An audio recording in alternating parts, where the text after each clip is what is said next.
Hi అండి. అందరికీ నమస్కారం. Welcome to my channel. ఈ వీడియోలో ఏపీ ప్రభుత్వ ఉద్యోగులకు మరియు పెన్షనర్లకు ఇచ్చిన హామీల అమలు దిశగా ప్రభుత్వం అడుగులు.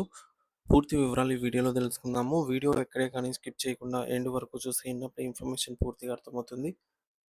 అలాగే వీడియో చూస్తున్న ప్రతి ఒక్కరూ లైక్ చేయండి ఫ్రెండ్స్. ఈ వీడియోని తోటి ఉద్యోగ, పెన్షనర్ మిత్రులతో అయితే షేర్ చేయండి.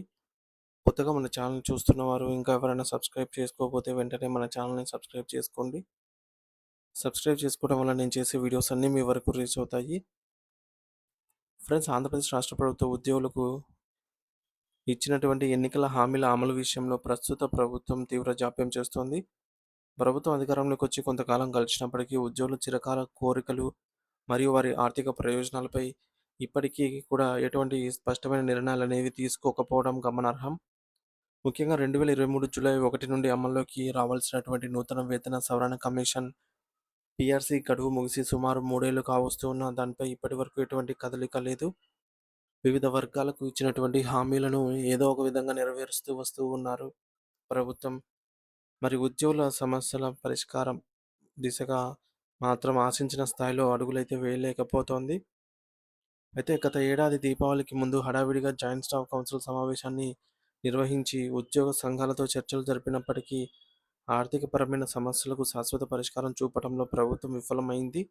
సో దీనివల్ల ఉద్యోగ మరియు ఉపాధ్యాయ సంఘాల్లో అసంతృప్తి క్రమంగా పెరిగి వారు ఆందోళన బాట పట్టేందుకు సిద్ధం అయ్యారు.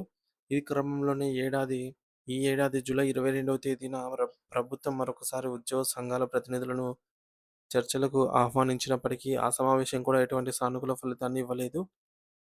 ఎన్నికల మేనిఫెస్టోలో ప్రభుత్వం అనేక వాగ్దానాలు చేసింది. ప్రతి నెల 1వ తేదీన జీతాలు, పెన్షన్లు చెల్లించడం, పెండింగ్‌లో ఉన్నటువంటి బకాయిలను వెంటనే విడుదల చేయడం, పెన్షనర్ల కోసం ప్రత్యేక కార్పొరేషన్ ఏర్పాటు చేయడం వంటివి అందులో ప్రధానమైనవి. వీటిలో కేవలం 1వ తేదీన జీతాల చెల్లింపు అనే హామీ మాత్రమే ప్రభుత్వం నెరవేర్చగలిగింది. మిగిలిన అతి ముఖ్యమైన అంశాలైనటువంటి మెరుగైన పీఆర్సీ అమలు, మధ్యంతర భృతి, ఐఆర్ ప్రకటన మరియు వివిధ అలవెన్స్‌ల పునఃపరిశీలన వంటి విషయాల్లో ఇప్పటికీ ఎటువంటి స్పష్టత అనేది లేదు.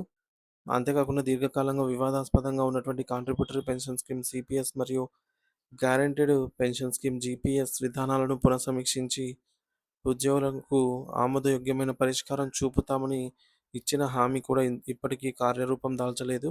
ఉద్యోగ ఉపాధ్యాయులకు గౌరవప్రదమైనటువంటి మరియు అనుకూలమైన పని వాతావరణాన్ని కల్పించడంతో పాటు ప్రతి ఏటా జాబ్ క్యాలెండర్ విడుదల చేస్తూ మెగా డిఎస్సి నిర్వహిస్తామని ప్రభుత్వం ప్రకటించింది. ఈ హామీలన్నీ నెరవేరకపోవడంతో ఉద్యోగ వర్గాల్లో తీవ్ర నిరాశ నెలకొంది. ప్రభుత్వం ఇకనైనా స్పందించి ఉద్యోగులకు తక్షణమే ఈ సమస్యలపై దృష్టి సారించి ఉద్యోగులకు ఇచ్చిన వాగ్దానాలను నెరవేర్చాల్సిన అవసరం అయితే ఎంతైనా ఉంది.